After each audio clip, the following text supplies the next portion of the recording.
Totally Useless Information with Nick and Roy is brought to you in part by Man-Made, quality essentials for men. Boxer briefs, t-shirts, socks, and soap. Man-Made, the official boxer brief of Nick and Roy. Hi, I'm Nick. And I'm Roy. How long do koalas, because they're really slow, how long do they eat for in a day? And how long do they sleep for in a day? So let me get this straight. In order for a giraffe to have sex, she's got to pee? This is season 7 of Totally Useless Information with Nick and Roy. Listen, laugh, and learn. You know, Nick, Yes. I've seen a movie like that giraffe.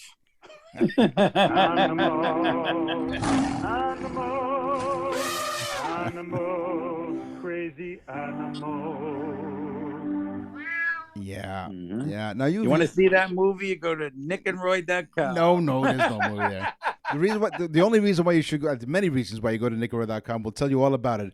So you have eggs in the morning, right? Do you have white eggs or brown eggs? What color are your eggs in the morning? Do you remember? You know, it depends how long they're in the fridge for. No, well, I'll tell you what. No, It all depends on what color the chicken's earlobes are. I am not going to lie to you, Nick. I have tried brown eggs.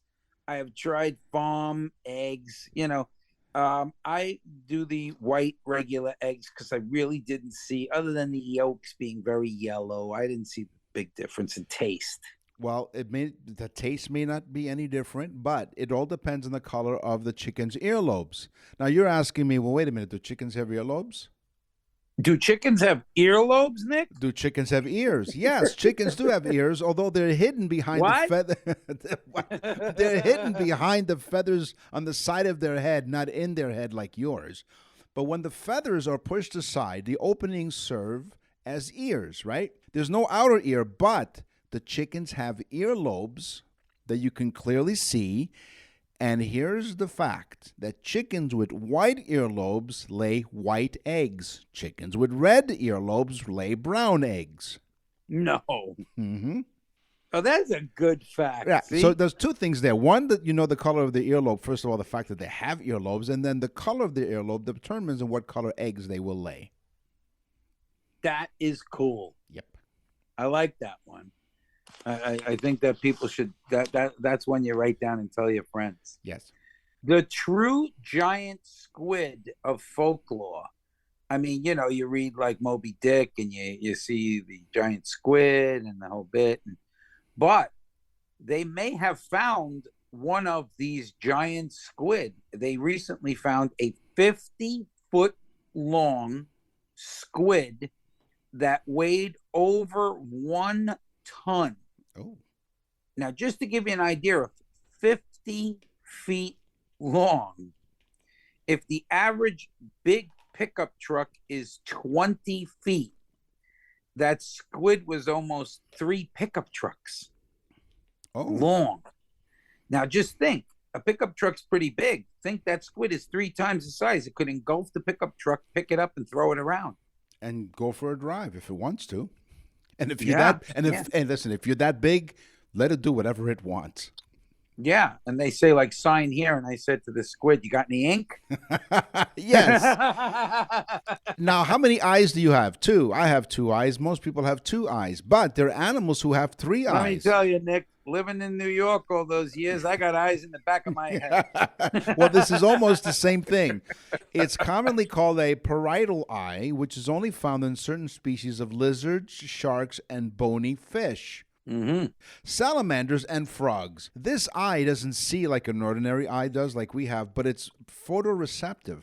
It detects changes in sunlight and can detect airborne predators by recognizing their shadows. And green iguanas, by the way, do have 3 eyes, well, sort of. But again, they have this sort of eyeball at the top of their head, but it's photoreceptive. Yeah, the old pangolins. You ever seen a pangolin, Nick? You mean a penguin? I've thought of pangolins when we were talking about man-made brand underwear. That's where I hide my pangolin. No, pangolins are possum-like animals. Have you ever seen one? No, I can't say that I have. Okay, so I'll describe it for the folks. pangolins are like they're possum-like animals. So they look like a possum, Mm-hmm. but they have these scales, which are like fingernail hard. They're actually harder than a fingernail, and they look like big scales on the entire outer shell of the animal. It is like a shell. But here's the cool part. They're so cool that they can mess with lions. Oh. Okay, lions can basically kill. They're the apex predator, but not when it comes to pangolins, because all they do is roll up in a ball, and the lions try and bite them, but they can't penetrate the scales. So the pangolins just mess with them and roll up in a ball, you know? What was the end of that song of That's Life? All I want to do is roll up in the ball and die. I'm gonna roll up. Was it that? Yeah, I roll don't up know. in a big ball and die. Okay, I know you've been It's waiting. the old pangolin. Yes, you've been waiting all along. Maybe you were hitting fast forward. You've gone too far. Go back now, 15 seconds. The weird sex life of a giraffe, and that almost sounded like one. The weird sex life of a giraffe. Like many even-toed hoofed animals, goats and antelopes, male giraffes need to analyze a female giraffe's pee to figure out if they're receptive to baby making. Okay, so okay, go ahead. Yeah, Keep okay. going. So I need to explain this. Reaching the ground to sniff at puddles of urine isn't the easiest thing to do, right? Giraffes are really, really tall, like you're several meters tall. Sure. Okay. Sure. So males must convince the females to urinate first and catch it in midstream. They have to nudge the female, effectively saying, please urinate now, and often she will. So he has her cooperation. If not, he'll know that there's no future with her to have kids. Now, just so that you know a little further, this is how it works. You close your eyes and picture this. Can you do that? Can you close your eyes for a second? Yeah. Oh, Okay. yeah. The towering male nuzzles or taps the rump of the slightly smaller female. In some cases, he might hang around while waiting nearby until she's in the mood. And some females that are already in heat will wait until a male is close enough to pee on them. Oh, yeah, that's always a nice thing. Mm-hmm. You know? Yeah, that happens a lot, you know? God, anybody that listens to this show for a very long time knows that I've got a lot of things to say about this. That's right. First of all, things that I can't say. That's right. Not due without to FCC rules. Yes, and lawyer retainer fees and everything else. Oh my God. And yes, in case you were wondering, her name was Goldie. Wait a minute. Golden. Yeah, she's golden, all right. Listen, you know, so the giraffe, he sniffs the urine and then you're in, if you know what I mean.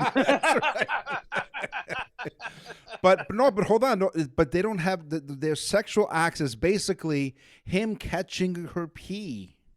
Well, of course. She's doing it for him. Yeah.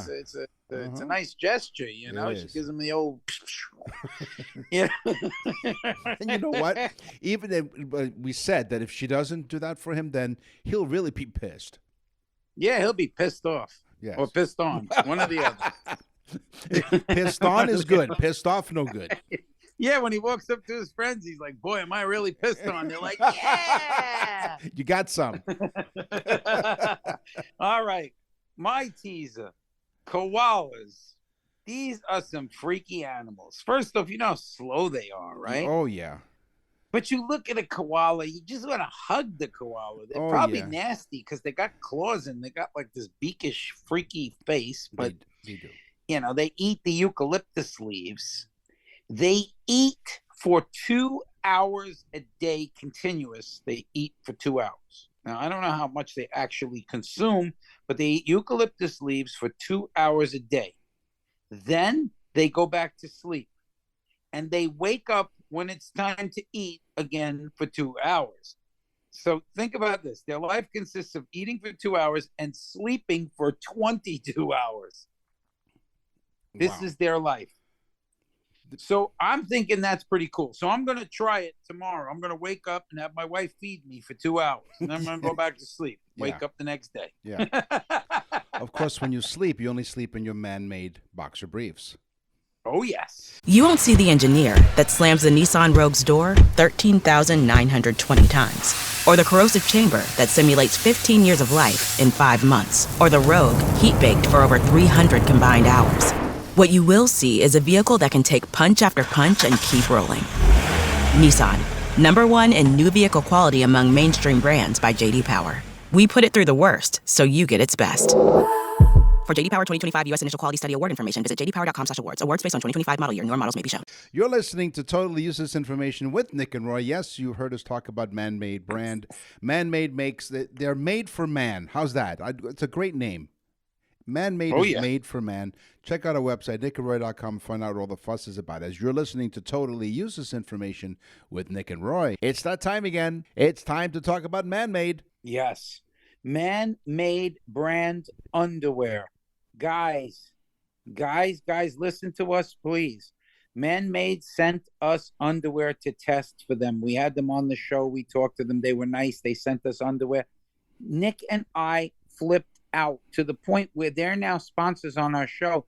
Honestly, we hounded them because their underwear is the greatest. You know, the last time we hounded somebody for their underwear, there was a lawyer involved. Not this time. All you have to do is go to nickandroy.com. She wasn't very nice about it, Nick, but these are men's underwear. Okay, Nick. but you said, guys, listen up. I want the ladies to listen up as well, because I was reading some of their comments on their website and also on their TikTok and their LinkedIn. There are a lot of females, a lot of ladies out there who are buying these boxer briefs for their significant others. So Nick, my wife just bought me 3 more pair. See, you have a loving wife. I have 3 pairs as well. I have a loving wife. All you have to do is go to nickandroy.com, click on the Man-Made logo right there, and we'll give you an opportunity to win your very own pair. Send us an email, contest@nickandroy.com, and you tell us why you deserve a pair of the most comfortable boxer briefs you've ever worn in your life. And if you try these, you are going to wear them. I'm telling you, you will get rid of everything in your underwear drawer and fill it with Man-Made brand. How do you get your pair? You go to nickandroy.com, click on the Man-Made logo. But we're running a contest. Go to contest@nickandroy.com and email us and tell us why you deserve a pair of the most comfortable boxer briefs. It's the last boxer brief you're going to buy. Contest@nickandroy.com. Send us the email, and Man-Made will send you your very own pair. nickandroy.com. Yeah, and while you're on our website, you can click on Man-Made and see they sell also T-shirts, which you again, it's the fabric. It's fantastic. And then they sell soap, which smells awesome. It's a real manly smell, guys. Yeah. And they also sell socks, which have this, the socks have this thing on them where they kind of get you in the center of your foot. It just, again, their product is so well done. Man-Made brands, bravo, awesome product. nickandroy.com. Today is history. What happens tomorrow is history. Yeah. The first president with wood and teeth. They used to say that George Washington... president with wooden teeth. No, let me finish the sentence. The first president with wood and teeth. They used to say that George Washington, that's my dentures are slipping. Washington dentures, I meant to say, were made of wood. That's what they used to say. But it's not true. Mm-hmm. His first tooth, by the way, was pulled in 1756 when he was 24. In 1781, Washington was wearing partial dentures, and by 1789, he only had 1 tooth left in his mouth. And by the way, he put that tooth under his pillow to find out if the tooth fairy will leave him something. You know what she left him? What? Not $1, because he wasn't on the dollar bill yet till 1869. Yeah. That year, by the way, he started wearing false sets of dentures made from ivory and human teeth. The human teeth were allegedly from slaves and desperately poor people. Oh, so they took their teeth. That is correct. Did they wait till they died, or they were alive when they took their teeth? Sounds like they were alive. Doesn't say, but George Washington, he had some teeth that belonged to other people. Alexander the Great was 32 when he died. Great. He's a young man when he died, but he had created by that time the largest empire that the world had ever seen. In 323 BC, Alexander fell ill. After 12 days, he died.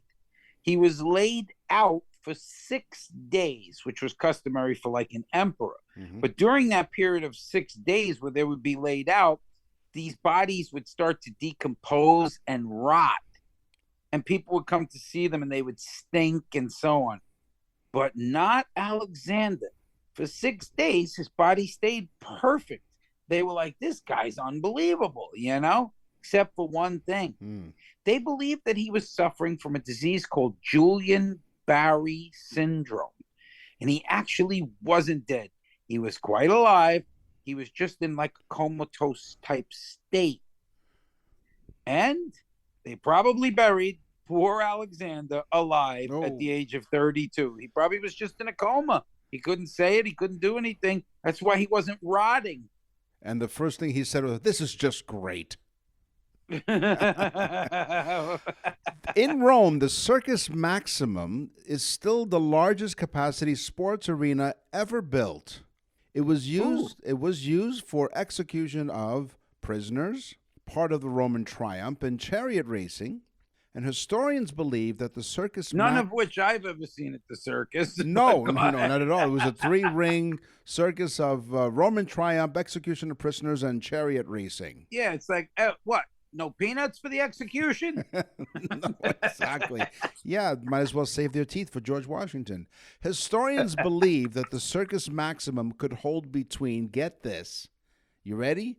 Between 150,000 and 250,000 people at any given time. Oh, 250,000 is huge. It is. Now you're big on college football off the top of your head, and I don't mean to put you on the spot. Off the top of my head, the Swamp at the University of Florida holds close to 100,000 people. Most of these college stadiums can hold 100, 110,000. They're huge, huge. Right. That 250,000 would be insanely big. It's like two of those Swamp stadiums. It's crazy, yes. Ready? Julius Caesar proclaimed himself the supreme ruler for life. Oh.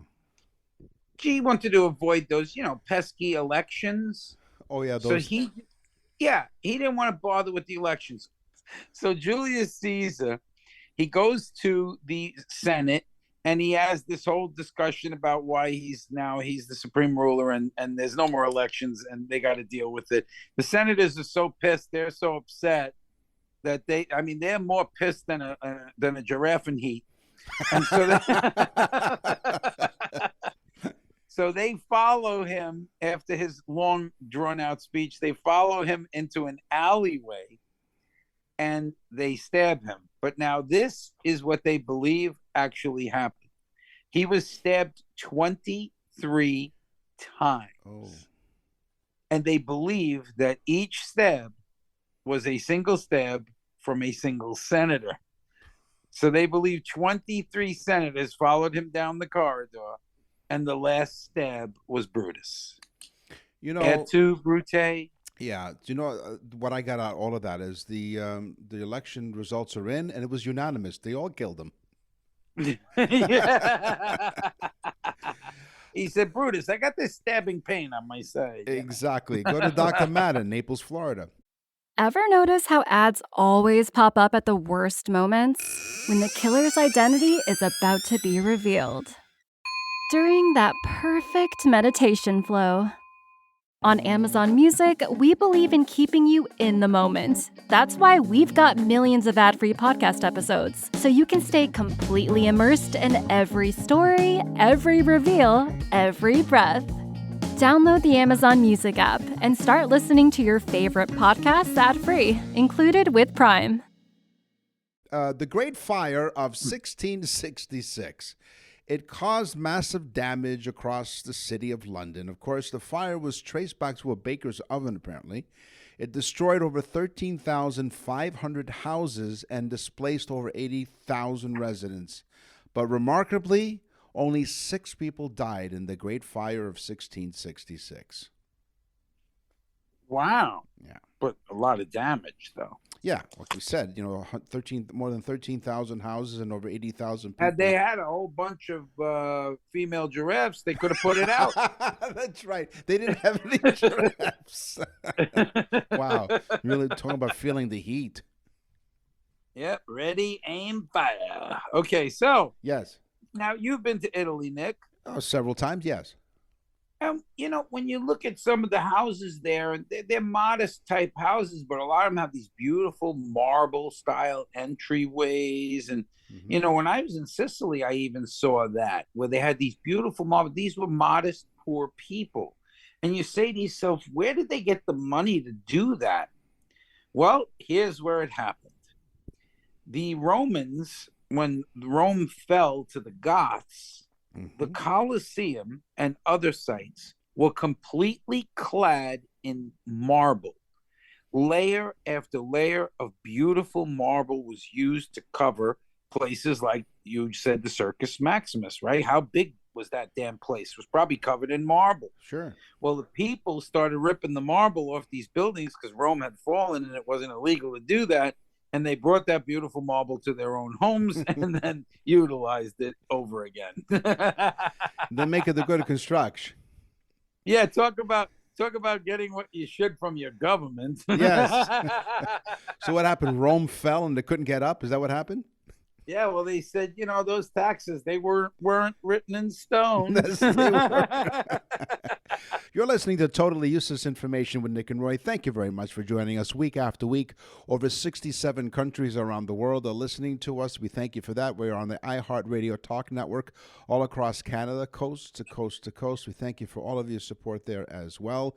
You go to our website, nickandroy.com. You go to the Nick and Roy store. We'll tell you all about that in a little bit. Also go to nickandroy.com to find out all about our brand new sponsor, which we just told you about, Man-Made Brand.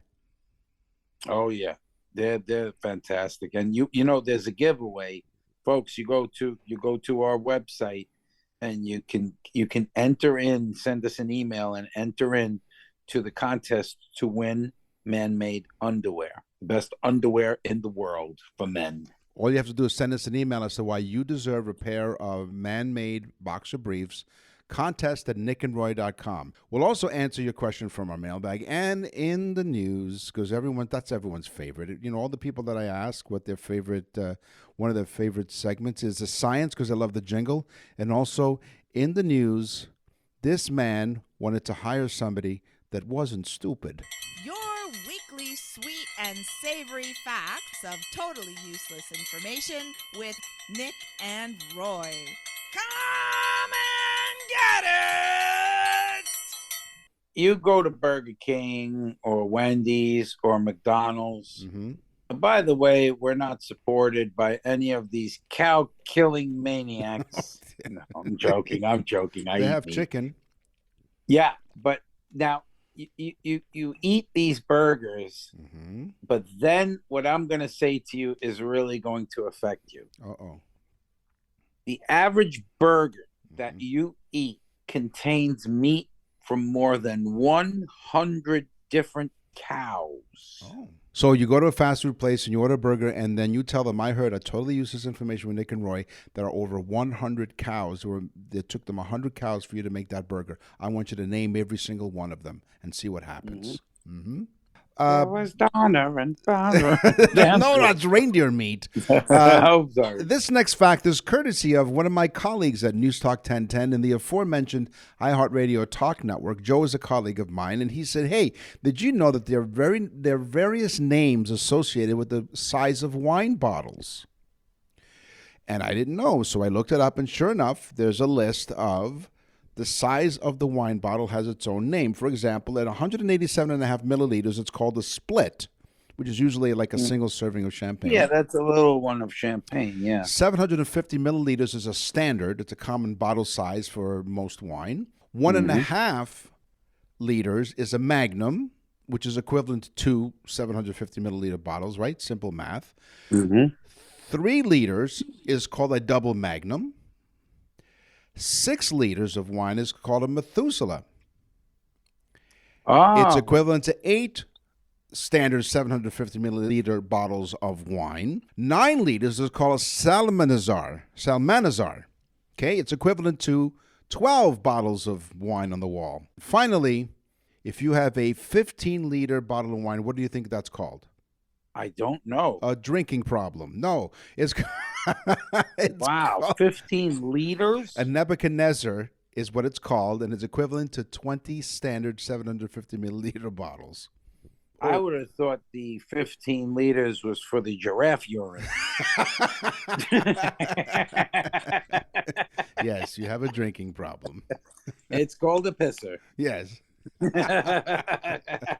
You don't buy it, you rent it. Wow, I had no idea there were that many different types of wine bottles. Listen, and I thought laugh. I knew something. I thought I knew something about wine. That's I right. listen to you every week, Nick. It sounds like whining. Listen, laugh, and what? Learn. Fruit snacks for kids. I Yes. mean, what could be better? It says it right there. Uh, Fruit snacks, Yes, right? healthy. You're so happy. Here, kids, here's a little plastic bag full of fruit snacks. Yeah, You know, that's been healthy. sitting in the closet for 6 months and they're still supposedly good. Yeah, they're healthy for you. Huh? They're healthy. Yeah, we're Yeah. pretty stupid people, Nick. It says 100% fruit, no Uh-huh. corn syrup. You know, it says all that wonderful stuff. Well, Yeah. guess what? It really is. Okay. And then you take a look at these pretty little things. They're shaped like fruit, too. Some are shaped like grapes, some are shaped like cherries. And they're so pretty and shiny. You know why? Why? Because fruit snacks are polished. They're What? polished with something called carnauba. We use that same carnauba on our cars. Yeah, for it's what? car wax. No. Really? Yes. The same stuff they use to buff floors and cars, carnauba wax, is also used to shine those wonderful little shiny fruit snacks that we give our kids. You know what? I always wondered why kids look so shiny these days. You know, yeah. And you know what I was thinking?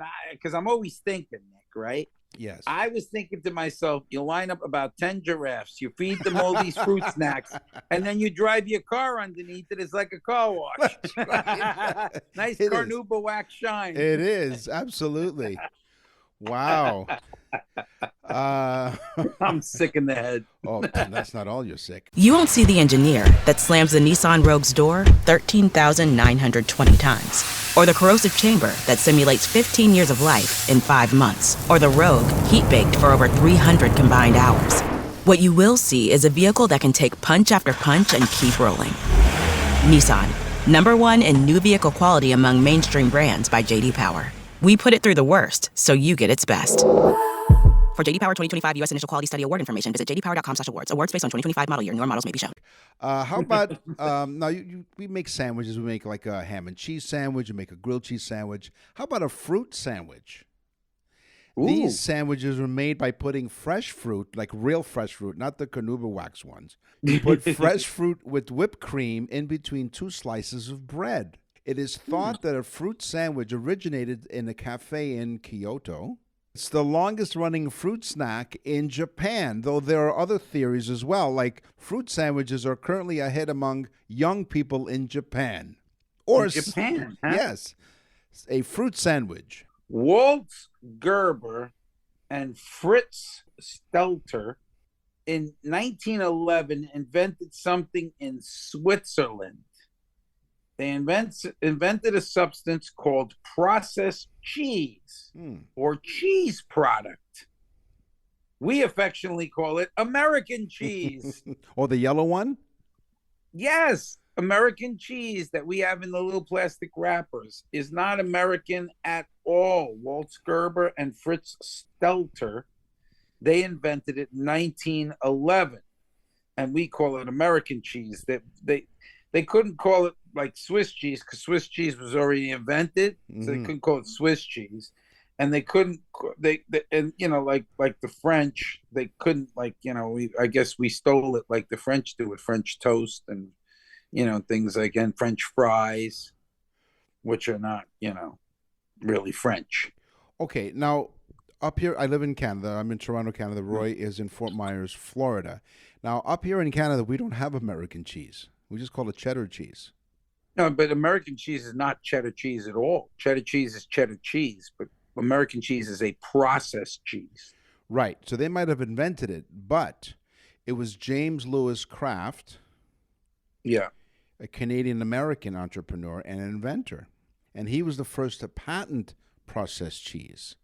So your two guys might have created it, but he actually had the patent to put it in those little plastic slices. We just call them cheese slices up here. We don't call it American cheese. He was a pretty crafty guy, wasn't he? That's right. He sure was. Wait a minute, what nationality? I hope he wasn't French. No. No, he wasn't. Not anymore.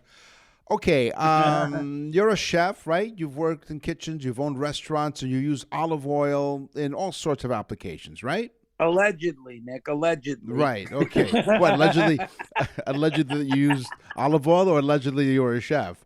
So how about this? I killed that whole group of people with that bad stew. I've been. That's right. Allegedly. That's right. And they stewed for hours. So, how about this? How about olive oil infused coffee?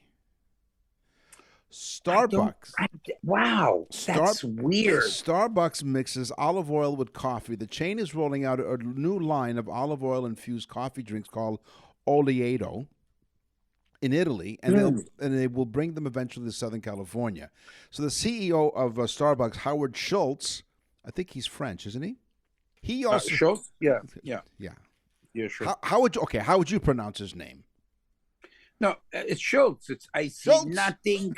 I see nothing. So he conceived of the idea while watching the locals in Sicily drinking olive oil. He started to drink olive oil alongside his coffee, and like a 13-year-old in front of a soda fountain, decided why not combine them together. So olive oil coffee may sound like a gimmick, but Schultz called it a transformational moment for the company. And this seems to be a common practice. Now, I'll tell you that my late father-in-law, who's from northern part of Italy, Veneto, used to drink a few tablespoons of olive oil from time to time, and he said it was really good for your digestive system. It relieved, when you need some help in the constipation area. The olive oil helps your digestive system. Italians called it green gold, oro verde. Wow. Yep, and giraffes call it yellow gold. Oh my God. Back to the giraffes. Right. Yeah. Don't the giraffes wish they could wear those boxer briefs? You know what? They're so tall they'd be really comfortable. By the way, as an aside, they have many, many sizes. You think, these are like, models that model these. So, okay, I know we talked about them earlier in the show, but I have to add this as part of the reason why you should go to nickandroy.com and click on Man-Made logo. Here's why. So, when the four guys got together and they wanted models to model these underwear, the agency sent a whole bunch of really nice-looking and fit models. And they decided, no, this is not who our market is. These are not the guys. So they put ordinary guys in these boxer briefs, which tells me they have nothing smaller than a medium. And a disclaimer, this is one of the reasons why they did not choose me. They saw my picture and they said, nope, he's absolutely too good looking and well endowed. We can't use you, Roy. Sorry. And I was not offended in any way. And yet they took Nick right away. Well, they called me 3 times. So go to nickandroy.com and you click on contact us to send us an email. What's in the mailbag? What's in the mail? We're out of our minds, I'll tell you, Nick. Mm-hmm. Frank from Akron, Ohio, home of the inventions of the ice cream cone and hamburgers and caramel corn snacks. He writes to us and says, Dear Nick and Roy, we love listening to your show every week. You guys are amazing together. We get a hoot out of you. Okay, thank you. Here's my question. Is there a difference between lava and magma? We will listen intently to your response. By the way, we love your newsletter. Well, thank you very much. For that, he probably, what he did? He probably ordered one of those birthday messages, and you get a free 1-year subscription of the Totally Useless VIP newsletter. So thanks very much there, Frank. By the way, magma is a lot more than lava. Lava is the name of the molten rock that has erupted from the Earth's surface. We see this in the red-hot materials spilling from volcanoes when they erupt, right? So lava is the name of the resulting solid rock. Magma, however, is unseen Any rock underground that is fully or partially melted qualifies as magma. So that's the difference. Thank you, Frank, and thank you for ordering a birthday message. So you can do the same. Go to nickandroy.com and go to the Nick and Roy store, order a birthday message or anniversary message, and you and the recipient of those messages will receive a 12-month subscription to the Totally Useless VIP newsletter. Yeah, the birthday messages, guys. Best gift that you could buy somebody is a birthday message. Everybody always goes, oh, they're so hard to buy for. They have everything. The birthday message these people will flip out. Just go to nickandroy.com, tap on birthday message. Okay, Holly from Toulouse, France. Oh, France. oh. She's the last French listener that I have, I guess, not upset. She says, why is Roy always making fun of France? And she didn't write French. She said, why is Roy always making fun of French? Of French. So yeah. of the French. The French, yeah. Yeah, I love your show, but I also love France. Okay. Why must I be torn to choose? Why must I be torn to choose? Well, okay, Holly. We don't want you to have to defect from France. I guess you'd have to defect to get out of there. We don't want you to have to do that. I have to say, I love French toast. I'm sorry, that's Belgium. Right. I'm sorry. No. Belgium is fries. Wait, hold on. Wait a minute. Belgium are fries. Yeah. French toast wasn't French. It was from the Roman times. Whatever. It's not theirs. It's not theirs. Right. The French fry. I love French fries. They're from Belgium. Right. Okay. So okay. Let's think. Okay, Holly. I love Toulouse-Lautrec, who's I guess from your town's sake. Toulouse-Lautrec. Those of you that don't know, do you know who Toulouse-Lautrec is, Nick? No. He was a poster painter. He painted posters for the Moulin Rouge in France, which was nothing more than like sexy dances, like burlesque style type thing, the Moulin Rouge. And his posters became famous artwork because Toulouse-Lautrec was so avant-garde and new. He's one of my favorite painters. So, Holly, thank you from Toulouse, France, for giving us Toulouse-Lautrec. And please keep listening in. Vive la France! Mm-hmm. Yeah, Roy and I have been Never French. thought I'd say that, did you? Nick? No, not at all, because Roy and I know the years. Roy and I have been French for years. Yeah, well, Holly enclosed a picture, so... No, okay. she did not. Take... did not. Look, is that a giraffe? Is that a giraffe? You know what? Is that a giraffe? Are you happy to see me? Today on the show, we talked about animals, we talked about history, we talked about food. It's time for the news. And now, from around the corner and around the world, this is TUI News. He put a sign out on his business, his pizzeria, help wanted, but he wasn't really desperate. How about this? A restaurant burned by unreliable workers was bluntly advertising what he was looking for. He put up a poster that said, now hiring non-stupid people. Uh-huh. He got right to the point. Yes, Santino's Pizzeria hung the all... How do you do, Nick? Any applicants? You'll find out. Santino's Pizzeria was well hung. He hung the all-caps banner outside his Columbus, Ohio storefront a few months ago in jest. But now it's raising a whole bunch of eyebrows after a customer posted a photo of it on social media. Isn't that always the way? Mm-hmm. Jaden Dunnigan, whose family owns the restaurant, said the sign was meant to be a joke, explaining the headache of spending the time and money to train new employees only to have them not show up for work. A lot of people we've hired just don't want to work. There's no work ethic behind them, and there's the meaning behind non-stupid. But some didn't think that was funny. If that's the first impression you choose to make as a business owner, don't complain when your employees leave. Another showed support for his business, said honest hiring practices are always the best. Now you've owned some restaurants in your day. Yeah. Nick, I disagree in a way because he put up now hiring non-stupid people. Right. And those people that read that got offended, which means that they were smart enough to read it, but too stupid to understand it was funny.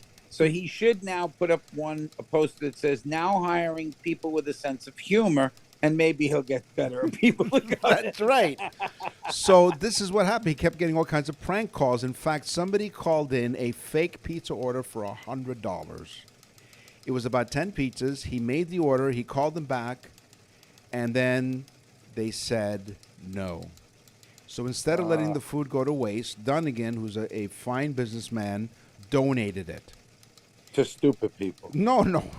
People who needed it. He says, since we don't enjoy wasting food here, we always think that someone else in need can enjoy the food. See, he is a great person to work for. Don't you think? He gives back to his He's a community. Humanitarian. Exactly. Another manager of the another manager at the restaurant said, instead of judging our signs, why don't you come and judge our pizzas? Our pizzas are really good. Yeah, well, they're only $10 too. That's pretty cheap. It is. So if you're in the Akron, Ohio area, I don't see Ohio being the place to go for pizza. I don't think pizza when I think of Akron, Ohio. But if you do, you go to Santino's Pizzeria. That is the name of the place. Go support them. Don't you think pizza? You think kind of New York. Although I've had some pretty decent pizza in Canada. It's pretty good. There's so many Italians up there. It's not bad. Nick. Yeah. It's good pizza. Yeah, it is good And stuff. I've had some good pizza, believe it or not, now in Florida because there's so many people from up north moving down here that we have good pizza places now. We'll have to check it out. But you know what we have to check out next week? We have to check out this week because that's all the time that we have for this week's episode of Totally Useless Information. Folks, I'm sitting here in my man-made underwear, feeling good. He's feeling the something. The boys are feeling good. The boys are back in town. Yeah, no more Funky Town for Roy's boys. Thank you for listening. We'll scour the internet and other sources to gather more totally useless information for you next time. So, until next week, tell everyone you know about the show. Go to nickandroy.com, click on our store, take a look at those birthday messages. They're a phenomenal gift. We have the newsletter, and of course, you can click on Man-Made. I'm Nick. And I'm Roy. Thanks for listening.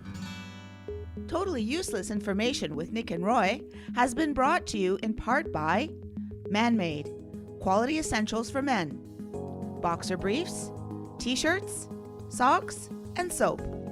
Man-Made, the official boxer brief of Nick and Roy.